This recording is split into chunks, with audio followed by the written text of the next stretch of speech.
Welcome back to the Deep Dive. Today, we are peering behind the curtain of national security at an asset that, well, it usually remains shrouded in the deepest layers of military secrecy.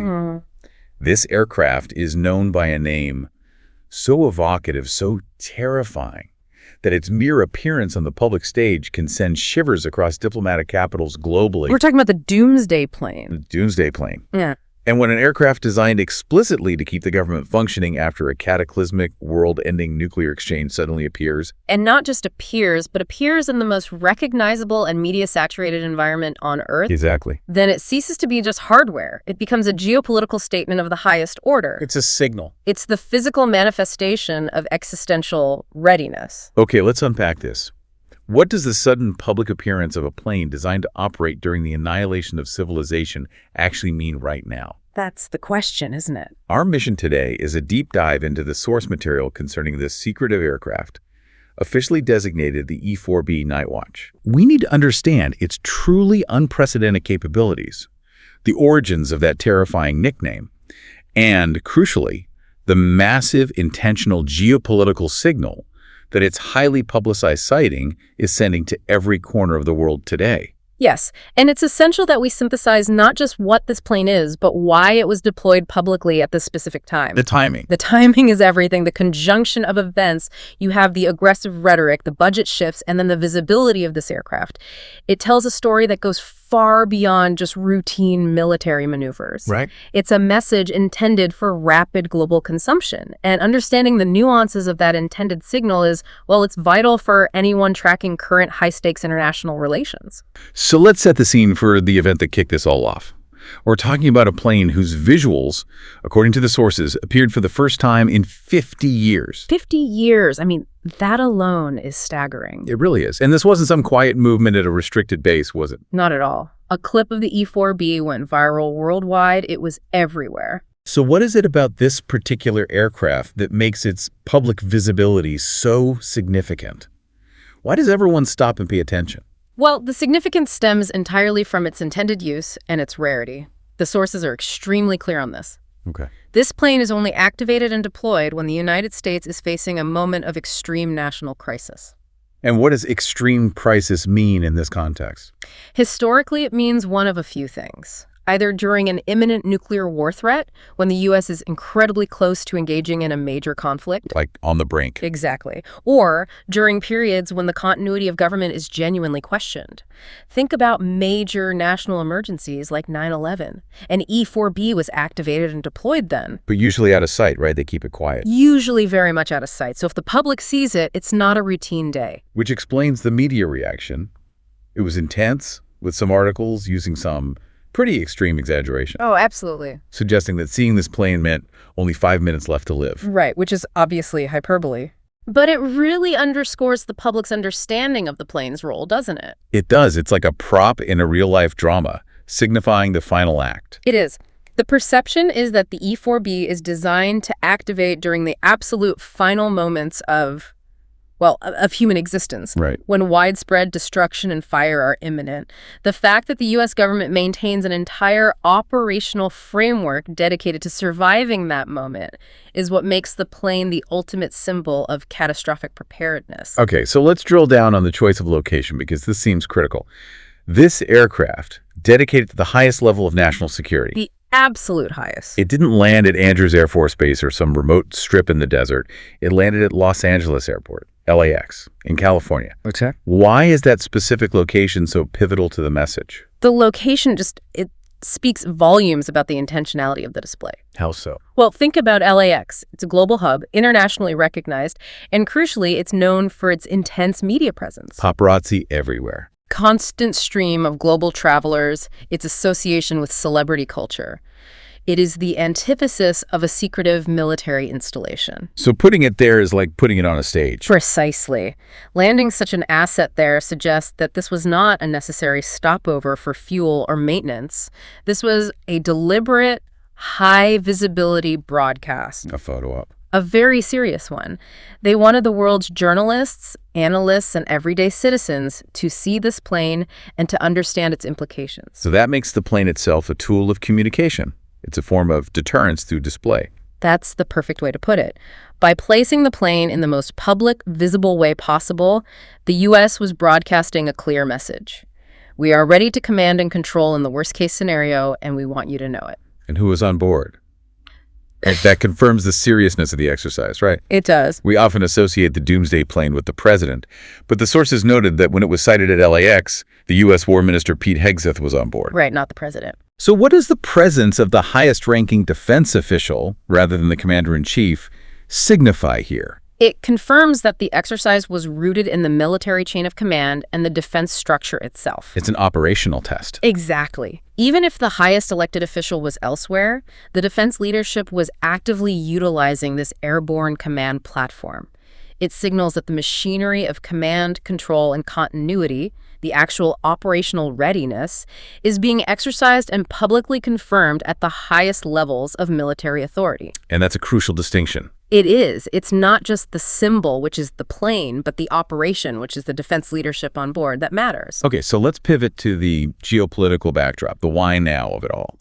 The sources paint a picture of intense, aggressive posturing from U.S. leadership at the same time as this public appearance. A startling convergence, really. So what were the specific examples of this rhetoric that analysts were linking to the E-4B sighting? Well, the sources documented a lot of rhetoric focused on conflict escalation. This included explicit discussions about potential military actions or even attacks on Venezuela. Okay. It involved high-profile public statements renewing a claim or expressed interest in, purchasing or even claiming Greenland. Which would obviously put a strain on relations with Denmark and NATO allies. Immediately. And on top of that, there were direct escalating threats directed toward Mexico. Threats to bomb Mexico. Talk of cross-border military interventions or outright bombing? Yes. It was very aggressive. That sounds less like routine foreign policy and, more like a systematic projection of aggressive intent. It was perceived that way globally. And this aggressive global posture was backed up by symbolic internal moves. Like what? Most notably, the reported consideration of changing the U.S. Defense Ministry's name to the War Ministry. Wow. Okay. That's not subtle. Not at all. That rhetorical shift from a name suggesting defense and border protection to one centered purely on war and offensive capability reflects an immediate governmental focus on conflict. So when you combine that rhetoric with the public display of the plane designed for nuclear war, the signal becomes unambiguous. And this all happened against the backdrop of an unprecedented surge in military spending. Precisely. The military rhetoric and the plane's display coincided with a massive fiscal shift. The U.S. defense budget increased from $1 trillion to $1.5 trillion. In a single year. In 1 year. That $500 billion jump is absolutely staggering. Especially considering the context. This was a shift that actively contradicted earlier promises by the same administration to reduce overall government spending. Yes, it represents a massive pivot in spending priorities. So what does that pivot tell us? Well, the sources argue compellingly that this immense fiscal commitment suggests that the leadership felt they had encountered a major, urgent strategic necessity. A new threat or an opportunity. A threat or an opportunity that demanded comprehensive preparation for large-scale, potentially global conflict. They concluded that reestablishing American power globally required not just strong words, but the financial infrastructure to sustain war. And that budget allocation is the proof. It's the proof. Yeah. A $500 billion proof. So if we synthesize all of these factors, the aggressive worldwide threats, the huge budget hike, and the public debut of the physical vehicle of nuclear command continuity, what is the consolidated, unavoidable message being sent to the world? The sources really settled on two dominant, closely related interpretations, and both are profoundly unsettling. Okay, what's the first one? The first is straightforward. The U.S. is actively preparing for an eventual nuclear war. Not just deterring, but preparing. Yeah. The display of the E-4B Night Watch is intended to show allies and adversaries alike that they are dedicating vast resources and maintaining a fully operational command infrastructure to execute that war if it comes. And the second interpretation, you said it moves beyond just preparation. It does. It moves to intent. The second message is a clear, deliberate signaling of willingness. The U.S. is communicating a preparedness and a readiness to use nuclear weapons if they deem the situation requires it. That's a huge statement to make. It's not subtle diplomatic leverage. It's a public presentation of their absolute final recourse in conflict. And here's where the historical memory really heightens the tension, right? Yeah. We have to connect this signaling back to the unique historical context. You have to. The U.S. is the only nation in history to have employed atomic weapons in warfare. Hiroshima and Nagasaki. And that fact gives the current signaling immense gravitas. When the U.S. publicly flexes the capability to command after a nuclear war has occurred, it instantly recalls that unique historical precedent. It's a reminder. It reminds the world of the immense power they once unleashed and the capability they still retain. Only now, the sources remind us, the weapons are exponentially stronger. So the sudden public display of the E-4B Night Watch is, at the end of the day, a massive, unsettling declaration. A declaration of ultimate readiness, underpinned by the largest, most visible escalation in defense spending seen in decades. It's a very loud signal. That geopolitical signal is incredibly clear. But none of that signaling would matter if the hardware supporting it wasn't capable of surviving the worst-case scenario. Right, the plane has to be able to do the job. So let's move past the dramatic nickname for a minute and focus on the aircraft itself. Why do we call it the Doomsday Plane, when its official name is the more technical but less dramatic E-4B Night Watch? Well, the nickname, while unofficial, is strategically potent. It's far more useful for generating global attention than E-4B Night Watch. It's better for headlines. Exactly. Yeah.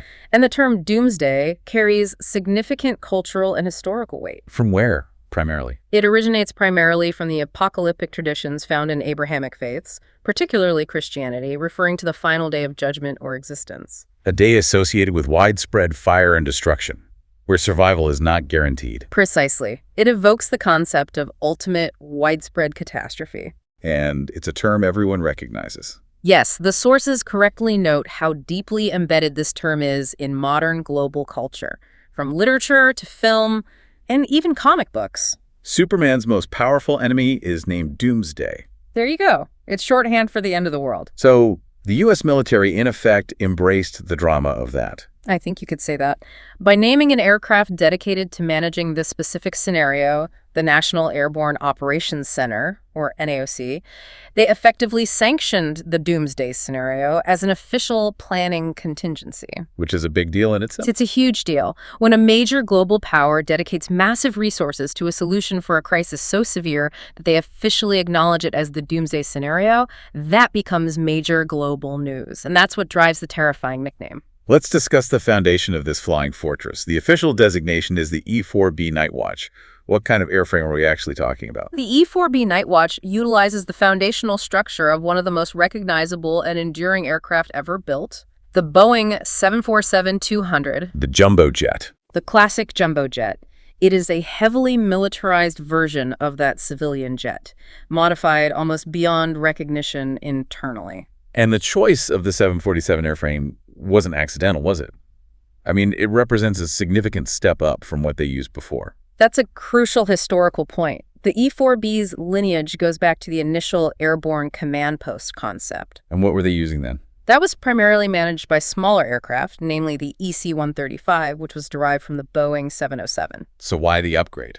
Well, as the scope of nuclear deterrence and the complexity of global command systems grew, the smaller platform just became inadequate. So why the need for a 747, a plane famous for carrying hundreds of passengers? What did they need all that space for? Scale. It all comes down to scale. The primary function of the E-4B is not just transportation, it is to serve as the ultimate airborne command center. So it's not just for the president and a few aides. Not at all. It needs to accommodate a full wartime governmental staff. We're talking the president, the war minister, key military advisors, specialized communications officers, technical personnel. How many people are we talking about?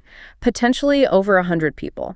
The 747-200 provides the necessary size and, just as importantly, the power capacity to house this massive staff and the dozens of tons of specialized command and communications equipment required. All to maintain continuous command and control, even when ground infrastructure is gone. Compromised or completely destroyed, yes. It's essentially the U.S. military and governmental nerve center elevated and hardened in the sky. It's a flying, pressurized, and shielded replica of the Pentagon's war rooms and command facilities. That's a perfect description. The core of this deep dive is understanding how this plane achieves its mission. if its job is to stay operational when conventional command systems are failing. Which is its sole purpose. It needs incredible endurance and specific advanced protection features. So let's start with endurance.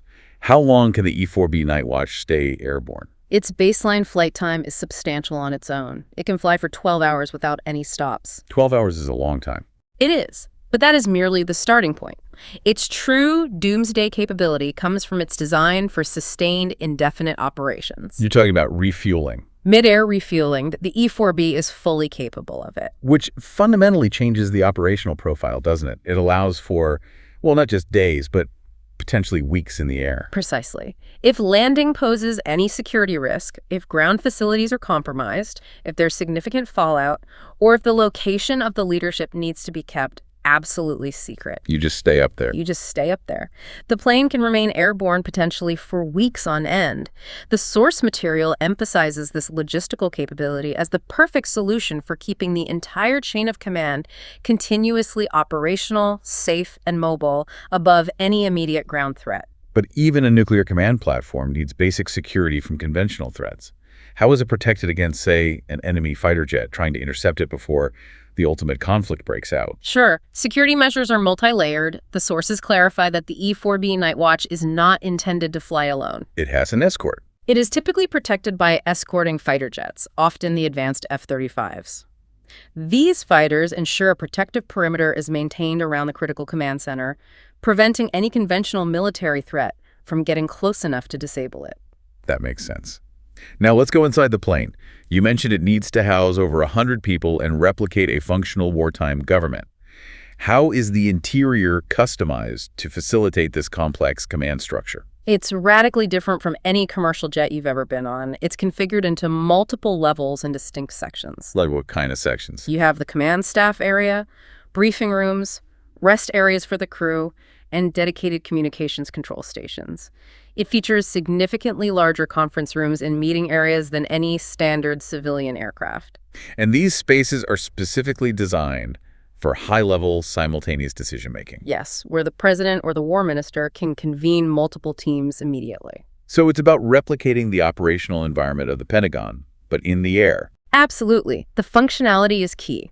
The design ensures leadership can receive ongoing, detailed briefings from all branches of the military, Air Force, Army, Navy, all while flying. And they have everything they need on board. Everything. There are dedicated workspaces, presentation facilities, secure documentation storage areas, and crucially, specialized technical control facilities which are constantly manned. So the goal is a fully functioning, secure governmental environment high above the earth, where decisions can be made instantly, regardless of the chaos happening below. Now we get to the core of its survival, the advanced technology. The U.S. Air Force website itself highlights its protection against electromagnetic pulse, or EMP. Let's delve into what that means and why it's so critical. EMP protection is arguably its most vital survival feature. And for anyone who doesn't know, what is an EMP? An EMP is a massive burst of electromagnetic energy. A nuclear detonation, especially a high-altitude one, generates a huge EMP wave. And that wave is what's dangerous to electronics. It's devastating. This pulse can instantaneously overload and destroy unprotected electronic systems, everything from computers and communication gear to car ignition systems over a massive geographical area. So in a nuclear scenario, an EMP attack would be one of the first moves. It would be the primary goal of any attacking force. You launch an EMP attack to disable command and control before striking military targets. You blind your enemy. And if the E-4B's electronics were fried, the entire mission fails. So how does it protect against this? The engineering is fascinating, and it often involves a return to older, more robust technology. To survive an EMP, the E-4B utilizes a specialized, heavily shielded electrical system. So less reliance on delicate modern microchips. In many critical command areas, yes. Modern, sensitive digital systems are minimized. Instead, the plane relies on highly hardened, often analog backup systems. It's like a flying Faraday cage. That's a great analogy. It is, in effect, a massive flying Faraday cage designed to allow its advanced electronics suite to survive that pulse. And that robust electrical system must be essential for maintaining communication, particularly those satellite links, during a worldwide disruption. It is absolutely essential. The E-4B must remain constantly connected via advanced secure satellite systems. The ability to maintain an unbroken satellite link is what prevents any loss of connectivity, any internet cut globally.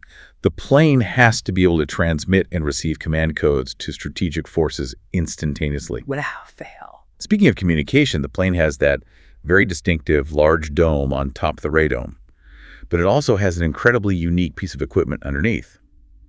I'm referring to the VLF antenna. Ah, yes. Sometimes nicknamed the towel rack on other similar aircraft. Right. Can you explain the VLF capability? Because Yes. this is a really critical detail. It's one of the most important technical details about the E-4B. VLF stands for Very Low Frequency Communication. And why is that important? Well, while satellite links using the equipment in that radome on top are fast and essential for line-of-sight communication with ground forces, VLF serves a distinct critical purpose. Which is Communicating with deeply submerged strategic missile submarines. because normal radio waves can't penetrate deep into the ocean. Exactly. VLF signals can penetrate seawater, allowing the E-4B to transmit emergency action messages, including nuclear launch codes, to these strategic deterrents. So how does it work? How do they transmit this signal? The E-4B carries a massive trailing wire antenna. We're talking hundreds, even thousands of feet long. Wow. It's spooled out from the rear of the aircraft while in flight. This long antenna acts as the transmitter for the VLF signals, ensuring that the critical ability to command the undersea nuclear forces. The core of the second strike capability. The absolute core of it. It ensures that ability is maintained even if all other communication grids fail. This VLF capability, though it requires specialized, slow communication, is non-negotiable for a Doomsday platform. That detail really brings the mission to life. It's not just talking to the president, it's ensuring that the deep sea fleet knows what to do. It's the whole chain of command. Finally, let's discuss the ultimate protection. The nuclear and thermal shielding built into the plane's structure. We established it can't survive a direct blast. So what specifically is it designed to protect against? The sources are very careful to delineate between a direct strike and the residual effects. The specialized nuclear and thermal shielding is not designed to withstand a direct thermonuclear explosion. So what good is it? It is designed to protect the crew and equipment from the secondary effects that spread over a colossal distance after a detonation. So we're talking about things like thermal flash and radiation. Precisely. If the plane is airborne while nuclear detonations are occurring far below, the shielding is engineered to protect the human crew from the intense thermal heat flash, which can cause flash blindness or severe burns far from the blast zone, and to mitigate the effects of ionizing radiation fallout. So it's about keeping the people and the equipment inside functional. Yes.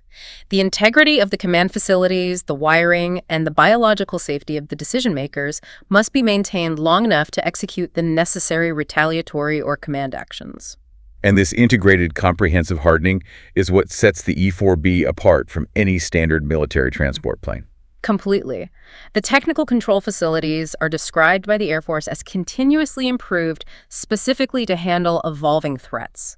It's a remarkable, deeply unsettling piece of engineering, designed for a reality we all hope never occurs. The technical complexity alone tells us that the U.S. takes this threat very seriously. And the sources noted that they maintain not just one, but two dedicated nuclear command aircraft. That's right. We have the E-4B Night Watch, and the second is the E-6B Mercury. What is the relationship between those two platforms? Well, the two planes represent crucial redundancy and specialization within the U.S. Strategic Command. So they have different jobs. You could say that. The E-4B Night Watch is primarily the National Airborne Operations Center. It is the headquarters for the President and the Joint Chiefs of Staff. It's the C-cubed eye, the command, control, communications, and intelligence hub for the national leadership. Okay, and the E-6B Mercury. The E-6B, which is built on a militarized Boeing 707 airframe, focuses more specifically on the communication link with the nuclear forces. So it's more of a relay station. A very advanced one. It manages the TACAMO mission, which stands for Take Charge and Move Out. TACAMO. Right. While the E-4B can communicate with submarines via VLF, the E-6B is dedicated to it, constantly patrolling and often towing an even longer VLF antenna.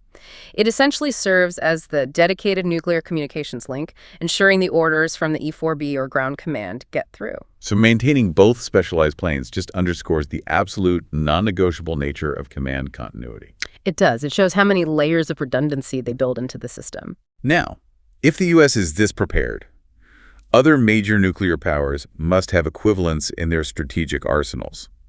What do the sources tell us about Russia and China? They absolutely do. This is a global necessity for any nation that maintains a nuclear deterrent. You have to have a plan for your leadership. So what does Russia have? Russia maintains its own equivalent, known in the West as the Max Dome. Max Dome. Yes. And analysis suggests that the Max Dome operates with nearly identical core features to the E-4B. It reflects a similar strategic imperative, maintaining an airborne, hardened command capability for the leadership during a nuclear event. And what about China? We know they have a general tendency toward military secrecy. They do. China is widely reported by global defense analysts to operate a similar aircraft fulfilling the airborne command post role. But we don't know what it's called. No. Unlike the U.S. or Russia, the Chinese government has never officially disclosed the aircraft's specific designation or operational details to the media. So we know it exists, but that's about it. We know the capabilities there, likely using a heavily modified large platform like a variant of their Y-8 or Y-20 transport planes, but the specific name and internal hardening techniques remain state secrets. The existence of these global equivalents really frames this as an arms race focused specifically on leader survivability and command control. It does. But maintaining this capability isn't just about the initial purchase of the plane. It's the logistics of constant readiness that drives the massive financial burden. Yes, the challenge of constant readiness is perhaps the most significant logistical and financial hurdle of all. Why is that? Because these planes, with their highly specialized systems, must be active and ready to fly 24 hours a day, 365 days a year, non-stop. There are no holidays for this kind of readiness. None. The sources emphasize that if a global crisis erupts and a plane needs 2 or 3 months of maintenance before it can be used, its entire strategic purpose is instantly negated. So it has to be able to launch instantly. Within minutes of notification, often. And to ensure that perpetual readiness, you can't just rely on a single airframe, can you? No, absolutely not. Given the complexity, the unique hardening, and the requirement for continuous operational status, these types of command planes are almost always maintained in a fleet. A fleet of how many? A fleet of 4. This fleet size is critical. It allows for scheduled, complex maintenance, mandated repair work, and system upgrades on, say, 2 of the airframes. Well, ensuring that at least 1, maybe 2, remains fully operational. Fully operational, fueled and crewed, ready to take off at a moment's notice anywhere in the world. This complexity and the requirement for a fleet of 4 custom-built, highly advanced 747s must generate truly substantial financial obligations. Oh, the myth. And that ultimately falls on the taxpayer. It does. The substantial expense comes from 2 primary areas. First, the long-term maintenance required to keep the complex, custom-built aircraft physically ready. That includes the specialized shielding. Yes, specialized inspection routines for the structural hardening and shielding. And second, the cost of keeping the specialized electronics suite functional. And you mentioned earlier, these aren't just off-the-shelf parts. Right. Remember, these systems are often analog and hardened to defeat EMP, meaning they cannot be simply replaced with cheaper, modern digital parts. Maintaining these legacy, robust, and protected components is exceptionally expensive. And it's not just the hardware cost, is it? It's the continuous personnel cost to keep the highly skilled crew ready. That's a huge component.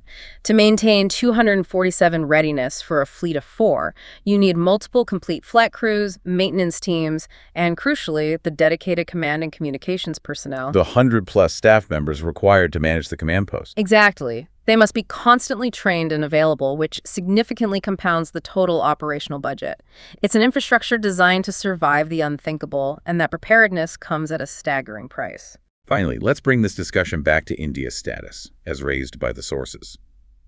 Does India have a similar, dedicated, specialized Doomsday Plane in the same mold as the E-4B Nightwatch? According to the source material, the answer is no. India does not possess a specifically designated aircraft that mirrors the E-4B Nightwatch's specialization, its size, and its hardened capability.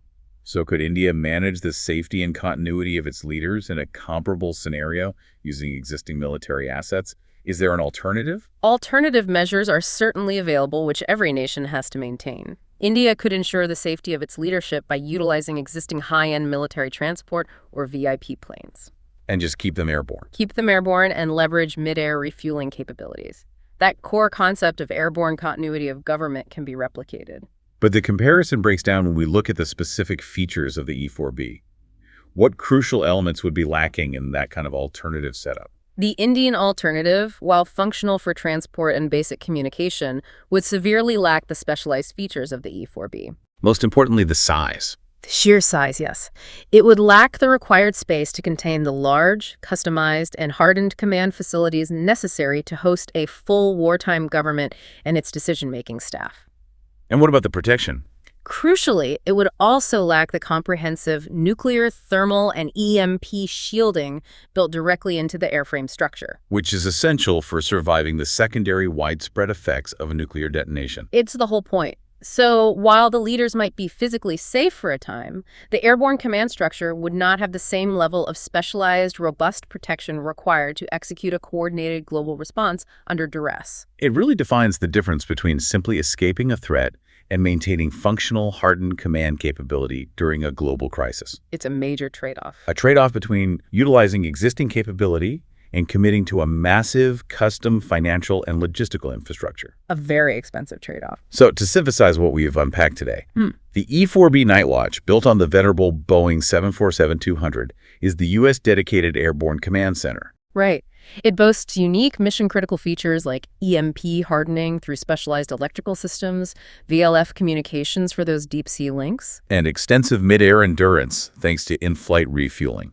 and its recent highly public appearance at a media-saturated hub like LAX with the war minister on board was a deliberate, massive geopolitical signal. A signal timed precisely with that aggressive rhetoric regarding Venezuela, Greenland, and Mexico. And underpinned by a staggering $500 billion jump in the defense budget. Which strongly suggests the U.S. is either making comprehensive preparations for an eventual nuclear conflict, Or is actively demonstrating an uncompromising willingness to use atomic weapons, leaning on its unique history of previous use. and this show of force is directly escalating the global security posture.